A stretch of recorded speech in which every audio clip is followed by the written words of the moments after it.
আপনি কি কখনো ভেবে দেখেছেন লক্ষ লক্ষ মানুষ কেন এক বিশেষ রাতে উপবাস করে, জেগে থাকে এবং ওম নমঃ শিবায় জপ করে?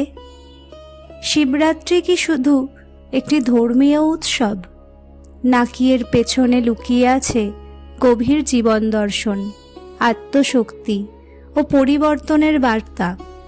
আজ আমরা জানব শিবরাত্রি কেন পালন করা হয়, এর ইতিহাস কি এবং আমাদের জীবনে এর আসল শিক্ষা কি। শিবরাত্রি হল সেই পবিত্র রাত্রি যেদিন ভক্তরা মহাদেবের আরাধনা করেন। বিশেষ করে মহাশিবরাত্রি বছরে একবার ফাল্গুন মাসের কৃষ্ণপক্ষের চতুর্দশীতে পালিত হয়। এই রাতকে বলা হয় আধ্যাত্মিক জাগরণের রাত। শাস্ত্র ও পুরাণে শিবরাত্রি নিয়ে একাধিক কাহিনী আছে। অনেকের মতে এই দিনেই ভগবান শিব ও পার্বতীর শুভ বিবাহ সম্পন্ন হয়েছিল। এই কারণেই ভক্তরা এই দিনটিকে পবিত্র মিলনের প্রতীক হিসেবে পালন করেন। এটি ভালোবাসা, বিশ্বাস ও ধৈর্যের প্রতীক। আরেকটি বিখ্যাত কাহিনী হল সমুদ্র মন্থন। যখন দেবতা ও অসুররা সমুদ্র মন্থন করেছিলেন, তখন প্রথমে উঠে আসে ভয়ঙ্কর বিষ, হলাহল। সেই বিষে সৃষ্টির ধ্বংসের আশঙ্কা দেখা দেয়। তখনই ভগবান শিব সেই বিষ নিজের কণ্ঠে ধারণ করেন। এর ফলে তার কণ্ঠ নীল হয়ে যায় এবং তিনি নীলকণ্ঠ নামে পরিচিত হন। এই ঘটনা আমাদের শেখায় সত্যিকারের শক্তি হল অন্যের কষ্ট নিজের মধ্যে ধারণ করার সাহস। আরও একটি মতে এই রাতে অসীম আলোকস্তম্ভ রূপে শিবলিঙ্গের আবির্ভাব ঘটে। এটি সৃষ্টি, স্থিতি ও লয়ের প্রতীক।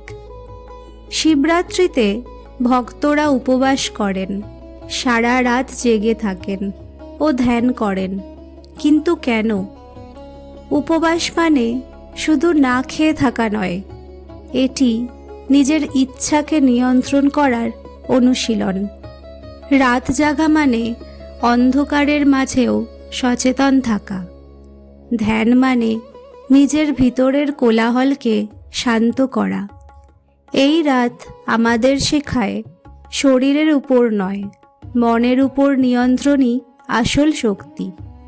অনেক যোগশাস্ত্রে বলা হয় এই রাতে প্রকৃতির শক্তি বিশেষভাবে সক্রিয় থাকে।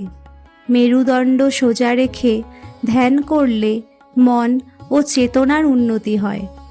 মহাদেবকে বলা হয় মহাযোগী। তিনি ত্যাগ, সংযম ও ধ্যানের প্রতীক।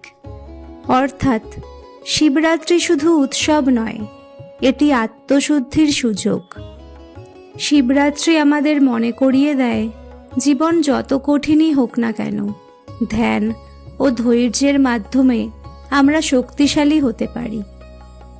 বন্ধুরা, শিবরাত্রি শুধু একটি উৎসব নয়, এটি নিজের ভিতরের অন্ধকার দূর করার এক পবিত্র সূচক। মহাদেব আমাদের শেখান ত্যাগ করতে, ধৈর্য ধরতে আর জীবনের বিষকে শক্তিতে রূপান্তর করতে। এই শিবরাত্রিতে আমরা শুধু উপবাস নয়, নিজের খারাপ অভ্যাস, নেতিবাচক চিন্তা আর দুর্বলতাকেও ত্যাগ করার প্রতিজ্ঞা নিই। মনে রাখবেন, অন্ধকার যত গভীরই হোক না কেন, সূর্য উঠবেই, আর সেই আলো শুরু হয় আমাদের নিজের ভিতর থেকে। ভিডিওটি যদি আপনার ভালো লেগে থাকে তাহলে লাইক করুন, শেয়ার করুন এবং সাবস্ক্রাইব করুন মোটিভেশন বাংলা হাব। কমেন্টে লিখুন ওম নমঃ শিবায়। আপনাদের প্রত্যেকের জীবনে আসুক শান্তি, শক্তি ও সাফল্য। নমস্কার।